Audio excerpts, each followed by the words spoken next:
She was a first world person living like a third world person. What she had was what she had. If she ran out of something, she ran out of it. Hey guys, T2 here, Titan Brandon's channel. Today I want to tell you a little bit about my grandma, who was not necessarily a prepper, but the way she lived really made for the prepping mindset. And my grandma was much like many of y'all's grandparents and great grandparents.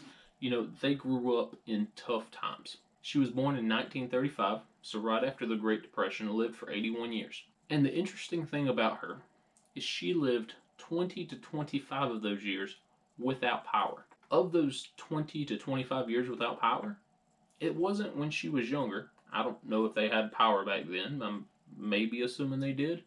But this was like her last 20 to 30 years. Everything that I'm going to tell you, she was doing when she was 50, when she was 60, when she was 70.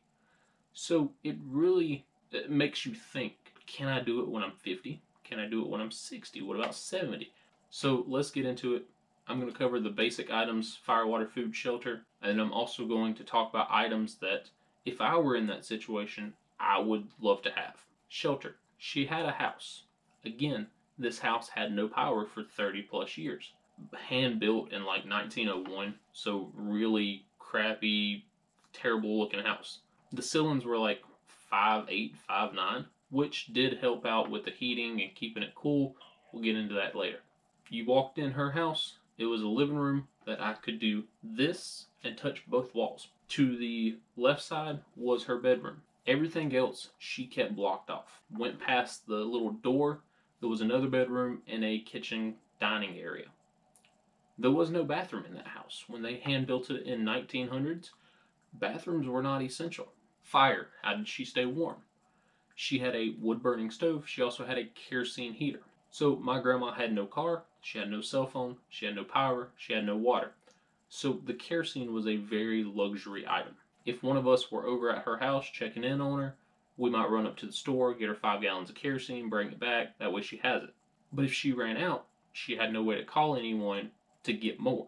So what she had on hand, that was it. If she went through it, she was done. She was out of kerosene. She had a wood burning stove.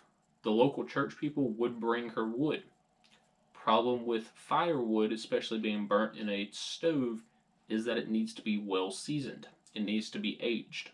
It has to sit for like 6 months to a year to be nice and dried out to be able to be used. And they would, quarter it, but when she would bring it in, this 65, 70-year-old woman would be chopping wood in her house to fit it into her stove. She did have a water source on her property, 300 yards, 500 yards from the house. So what she would do, again, 65, 75, 80 years old, she would carry 2 1-gallon jugs down to the water source, fill them up, bring it back up.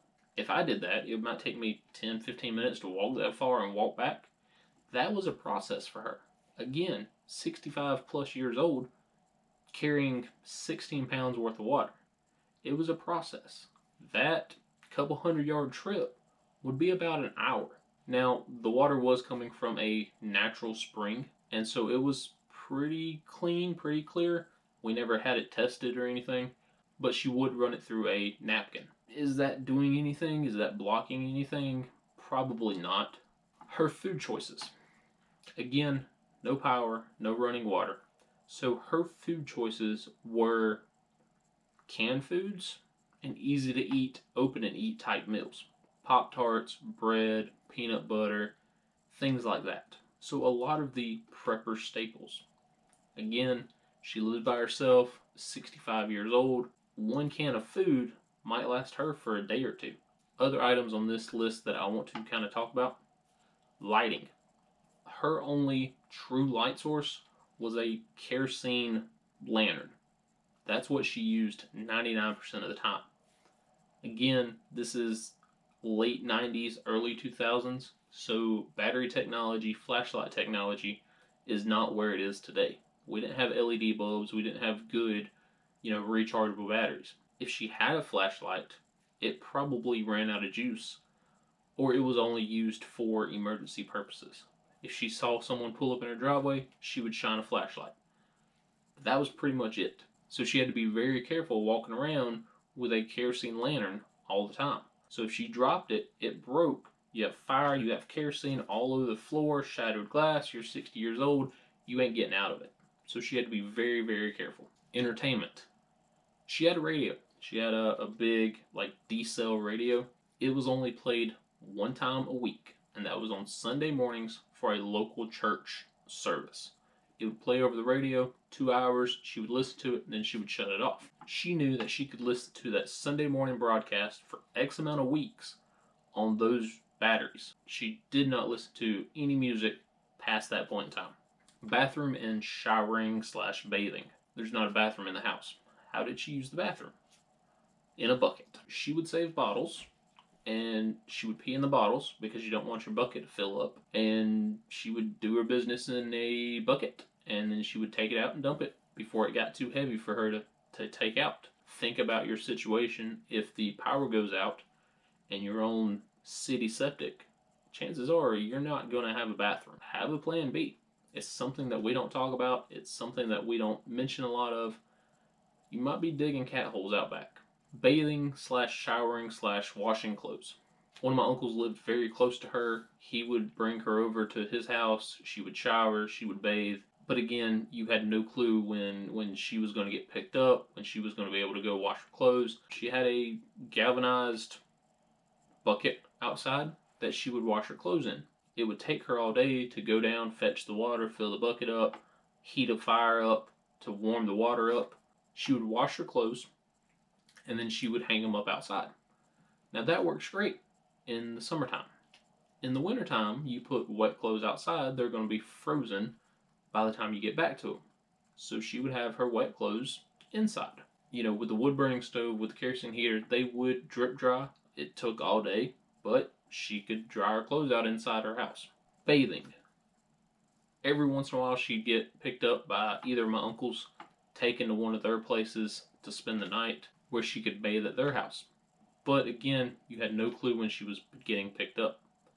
So she took essentially what's known as a whore bath. You put soap and water in a bucket, you get a sponge, you wipe yourself off, get all your tiddly bits and your armpits and all your areas from a bucket or from a large bowl. It is what it is. So what are some items that I would want in that type of a situation? No power, no running water, don't have a vehicle, can't go to the store. What are some items that I would want in that situation? Number one, I would want lights. Especially at that age, a kerosene lantern is not very bright. I want light. I want good light. Solar Home 620, great option. Any solar panel kit like the Harbor Freight 100 watt or Renogy is a great option. You set that thing outside, you can run lights all freaking day. You can even hook up some power sources like a TV, like a radio, and you can give yourself that type of entertainment. BioLite, Lucy Light, Luminades, any solar powered lantern option. Water filters. Yeah, she was getting her water from a natural spring. Could the deers, could the coyotes, could the bears, could the hogs get down there and mess with that water source? Absolutely. I would want some sort of filter system and some sort of storage system. Like I said, she would carry 2-gallon jugs down to the spring. She'd come back. Now that 2 gallons would last her for 4 or 5 days. If it was raining on that 4th day when she ran out of water, well, now she don't want to walk down there because it's wet, it's rain, gets slippery, it's wet. She could fall, she could break her hip, nobody finds her for a couple days, die of hypothermia. So if it was raining, you're SOL, you're out of luck, you're out of water. Having something like a 5-gallon, 6-gallon, 7-gallon storage container to pour that water in, you fill that thing up one time and you're set for a week, if not 2 weeks. So no matter the weather outside, you still have 7 gallons of water. I think she did very well on her food. She was on a tight budget, and when we would carry her to the store, she knew what she could get, she knew what she couldn't get. So her food choices, I think, for her situation were very well. But have some sort of way to cook. We would buy her propane stoves, we would buy her propane cylinders, and she would use them for about a day, and then she would stop using them. Me, I'd be using them. If you want a warm cup of coffee, that's the easiest way to get than setting a fire in your stove or lighting up your precious kerosene. Speaking of kerosene, have more storage. Kerosene is a precious commodity in her situation. She only had a 5 gallon jug and then whatever would fit in the kerosene heater. So 6 gallons, I would have at least 10 to 12 gallons. Maybe 2 or 3 5 gallon jugs. 15 gallons of kerosene is going to last you for a while. Entertainment. Any, especially solar powered radio. The running snail radio, any of the Midland radios, anything like that I could set in a windowsill and play music, hand crank if I need to, throw batteries in if I need to. Having entertainment, knowing what weather's coming at you, is so much better than a D-cell 1980s freaking radio. Shower and bathing, I would want something like a solar shower. You fill it up, you hang it outside, you step around to the back of your house, bathe yourself off. It makes you feel better. And the black bag that comes with the solar shower is good because it will heat that water up to a more warmer temperature than your local spring water is. She was a homeless person with a house. She did have us helping out. She did have the local churches kind of helping her, bringing her some stuff. But for the most part, she was on her own. What she had was what she had. If she ran out of something, she ran out of it. She conserved a lot. There was many days you'd walk in her house and find her wrapped up in a sleeping bag because she had 1 gallon of kerosene left, or because she only had X amount of firewood left. You would see her sitting in the dark a lot because she didn't have any kerosene for her lantern. No power, no water, no cell phone, no car. A 65-year-old woman is not walking 5 miles to the store to pick up kerosene. If you're ever in that type of situation, best of luck to you.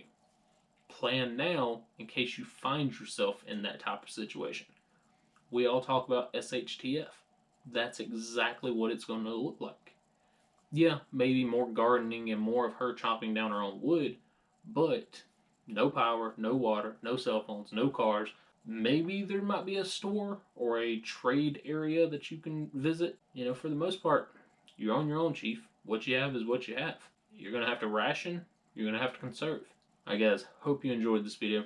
If you have learned lessons from grandparents, great-grandparents, any of the greatest generation, throw it down in the comment section what you've learned. So if you know of any other YouTube channels, books, blogs, whatever, made by older, seasoned individuals, let me know in the comment section. Alright guys, hope y'all have a good day. Teach you out.